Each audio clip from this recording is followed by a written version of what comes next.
On accueille maintenant Vincent Liéger, qui est essayiste et auteur récemment d'un projet de décroissance, enfin pas si récemment que ça.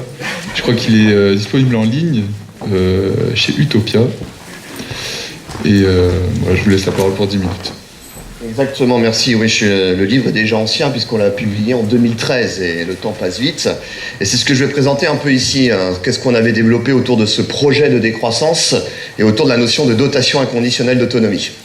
En guise d'introduction, j'aimerais rappeler là où nous en sommes aujourd'hui, c'est-à-dire on est entré dans une phase d'effondrement de notre civilisation thermo-industrielle, de cette civilisation qui est totalement toxico-dépendante à la croissance, à l'économie, à la religion de l'économie, au toujours plus fort, au toujours plus loin, etc.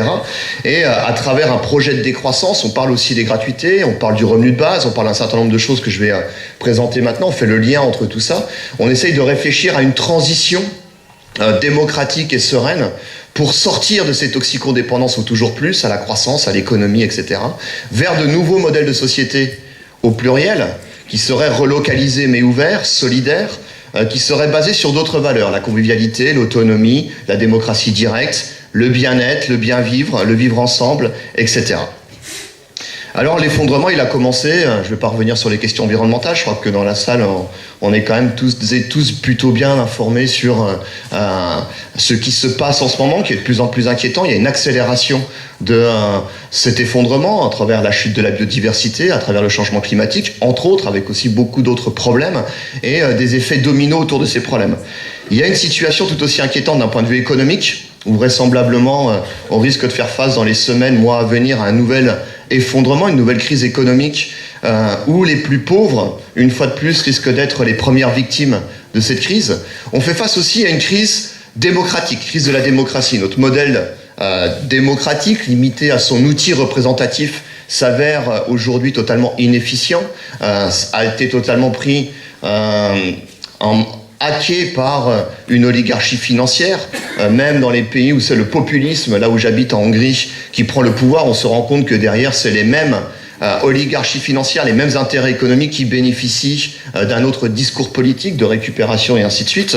Les gilets jaunes sont aussi un indicateur de ce mal-être économique où on a une crise de la représentation, on a une envie, une aspiration grandissante dans nos sociétés à plus de participation démocratique, à plus de démocratie directe, et on se heurte un peu à des difficultés en cette aspiration à plus d'horizontalité et des institutions démocratiques qui restent très verticales.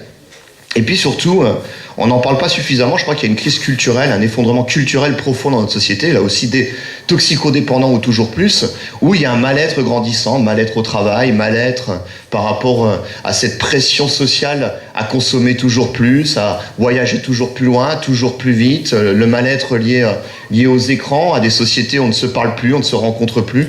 De ce point de vue-là, les Gilets jaunes, c'est tout à fait intéressant lorsqu'on analyse à quel point on a des témoignages de personnes qui retrouvent des espaces de fraternité. Et on a besoin de fraternité, on a besoin d'espaces de rencontre, comme cette journée aujourd'hui, on a besoin d'espaces de convivialité. Alors j'en arrive au deuxième point de ma présentation, un projet de décroissance. Je vais développer 4 points autour de ces réflexions qui prendront en compte la question des gratuités, qui m'amèneront à la notion de dotation inconditionnelle d'autonomie. Le premier point, des solutions sont déjà en place. La transition est en marche. Il y a énormément de choses, énormément d'indicateurs extrêmement intéressants qu'on peut retrouver partout à travers le monde, qui montrent que le monde est en train de changer. On assiste à une forme de transformation silencieuse, culturelle de la société, à travers différents niveaux. Le premier niveau individuel, on voit de plus en plus de personnes qui se posent des questions. Il y a des dynamiques de décolonisation de l'imaginaire, des gens qui font des pas de côté individuellement pour sortir du consumérisme, pour sortir du travaillisme, travailler moins pour vivre mieux, pour consommer moins, pour se réapproprier du temps libre. C'est utiliser son vélo plutôt que sa voiture quand c'est possible. C'est avoir une alimentation moins carnée, locale, de saison, de proximité, et puis gagner du temps pour participer à d'autres choses comme le care, s'occuper de ses enfants, lire des livres, etc., etc. Cette transition elle est aussi en marche, on le voit à travers des dynamiques extrêmement intéressantes partout à travers le monde autour de ce qu'on appelle des initiatives citoyennes, locales, que le film Demain a présenté. Et ce qui est d'autant plus intéressant, c'est pas tant le fait qu'elles existent, c'est aussi l'intérêt qu'elles suscitent. On a vu à travers le succès énorme que ce film a représenté, et pas que ce film, je pense aussi au livre de Bénédicte Magnier, 1 million de révolutions tranquilles, et puis je pourrais citer énormément d'autres exemples. Et autour de ces initiatives citoyennes, que ce soit un jardin communautaire, l'agroforesterie urbaine, urbaine, des ateliers d'autoréparation de vélos, des espaces de gratuité, des monnaies locales, des systèmes d'échanges locaux et ainsi de suite. Ce qui est intéressant, c'est le niveau de créativité qu'il peut y avoir. Et puis comment aussi les gens, non sans difficulté, parce que c'est pas évident de faire un pas de côté dans une société dominée par l'économie marchande, etc., de faire des pas de côté pour expérimenter d'autres manières de vivre l'économie. On trouve des gens qui s'épanouissent, qui sont sereins, qui sont heureux et qui ne sont plus dans cette pression terrible du monde du travail tel qu'il est aujourd'hui. Deuxième point, des outils de repolitisation de la société, de resocialisation de la politique. Les gratuités, ça a été évoqué plusieurs fois dans les précédentes présentations. Il y a déjà énormément d'expérimentations, d'espaces de gratuité qui existent dans notre société et qui sont des espaces de repolitisation, des espaces de rencontre, des espaces d'échange. Au-delà des gratuités, il y a des outils extrêmement intéressants, on en parle de plus en plus, il y a des expérimentations aussi, avec des résultats tout à fait pertinents, notamment autour du revenu de base, autour des systèmes d'échange locaux, autour des monnaies locales non spéculatives, fondantes. Tout ça sont autant d'outils qui permettent de repenser le sens que l'on souhaite donner à nos vies, qui permettent de repolitiser la société, les débats, les réflexions et ainsi de suite. Troisième point, comme on dit souvent dans la décroissance, la première des décroissances doit être celle des inégalités.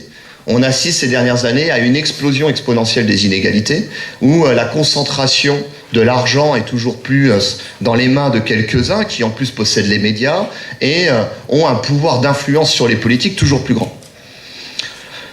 Des outils, là aussi, qui ont été expérimentés par le passé, que l'on propose, comme par exemple le revenu maximum acceptable. Je crois qu'il n'y aura pas de possibilité de mettre en place une transition sereine et démocratique si on ne se donne pas des limites.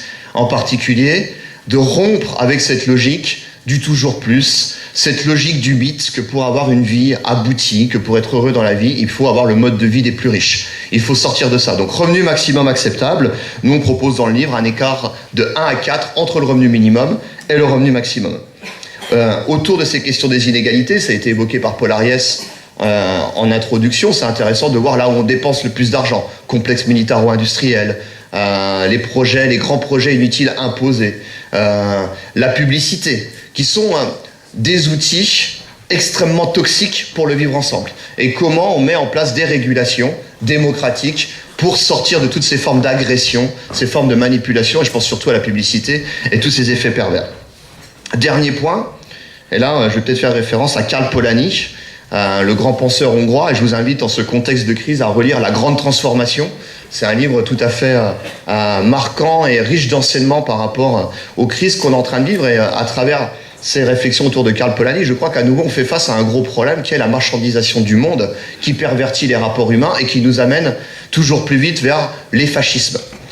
Donc, comment réencastrer l'économie? Comment remettre l'économie à sa place? Comment repenser l'économie comme étant un outil au service de politique, au service de la démocratie, et non pas le contraire. Je crois qu'en France, avec le gouvernement qu'on a aujourd'hui, on est tombé dans une forme de caricature d'une politique dépolitisée qui sont en fait des administrateurs d'un système économique où on n'a même plus le droit de débattre sur le sens de ce système économique. Réencastrer l'économie, quelques propositions, non-remboursement ou audit des dettes publiques pour non rembourser les parts de ces dettes qui ne sont pas légitimes. Gros contrôle, plus gros contrôle sur le système des banques, renationalisation des banques, surtout si on fait face à nouveau à une nouvelle crise. L'enjeu ne va pas être de remettre encore énormément d'argent sur la table pour continuer toujours plus dans ces formes de spéculation, dans un endettement privé au service d'une oligarchie financière et ainsi de suite. Et puis, là aussi, les gratuités. Remettre en place au cœur de nos fonctionnements, de nos sociétés, de l'économie du don, du contre-don, de la réciprocité et ainsi de suite. Donc on a mis un peu ensemble toutes ces idées, toutes ces propositions, je vais très vite, il y en a beaucoup d'autres, et on est arrivé à une proposition centrale qu'on appelle la dotation inconditionnelle d'autonomie, qui serait une forme de revenu de base inconditionnel, mais partiellement démonétarisé. Une partie pourrait être donnée en gratuité, un certain nombre d'accès à des services publics qui ont été évoqués ce matin. J'aime bien mettre en avant en premier lieu la question des services funéraires. Je pense que c'est extrêmement important, là aussi, pour se réapproprier le sens qu'on veut donner dans nos vies à la mort, remettre la mort au cœur de nos sociétés, parce qu'on vit dans le déni de la mort à travers la croissance, le toujours plus, l'innovation, le transhumanisme, on veut pas mourir, on veut pas le voir, et ainsi de suite. Et je crois qu'il faut se réapproprier la mort, parce que la vie, c'est la mort aussi. Et sans parler de mort, on n'est plus dans la vie, on est dans une fuite en avant.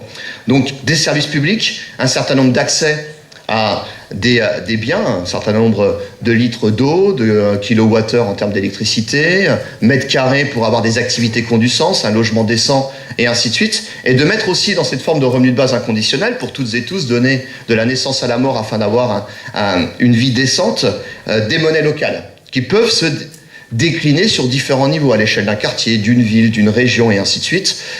Et puis aussi, pourquoi pas, une partie qui est donnée en monnaie nationale ou, comme on a aujourd'hui, une supranationale comme l'euro. Et avec une logique de se réapproprier l'économie en remettant l'économie à sa place et en remettant en avant la dimension politique, la dimension des échanges pour se réapproprier ce questionnement central à travers des délibérations citoyennes. Qu'est-ce qu'on produit ? Comment ? Pour quel usage ? Et le tout dans une logique de décroissance, c'est-à-dire de répondre aux enjeux environnementaux, énergétiques auxquels on fait face et qui sont extrêmement inquiétants. Pour conclure, je crois qu'aujourd'hui, on rentre dans une phase insurrectionnelle à l'échelle européenne. Les gilets jaunes en sont un des premiers symptômes. On vit la même chose, c'est pas des gilets jaunes actuellement en Hongrie, là où j'habite, où est en train de naître un nouveau mouvement extrêmement intéressant, qui est l'expression d'un mal-être grandissant dans cette société. D'abord, une attente à plus de justice sociale, une attente à plus de participation démocratique, et puis, je crois aussi un mal-être par rapport à l'arbitraire que nous impose en permanence cette économie, cette économicisation, cette religion de l'économie, où au nom de l'économie, on va détruire la culture, on va fermer une école, on va être obligé d'aller accoucher à 150 km de chez soi, etc. Des aberrations totales. Et dans ce cadre-là, je crois que les gratuités, avec beaucoup d'autres outils, représentent un levier de repolitisation de la société, représentent un levier extrêmement pertinent pour, au niveau local et pas qu'au niveau local, faire se rencontrer des gens et se réapproprier ce questionnement. Quel sens souhaitons-nous donner à nos vies ? Je vous remercie et puis vous pouvez continuer les débats avec moi plus tard sur un projet de décroissance.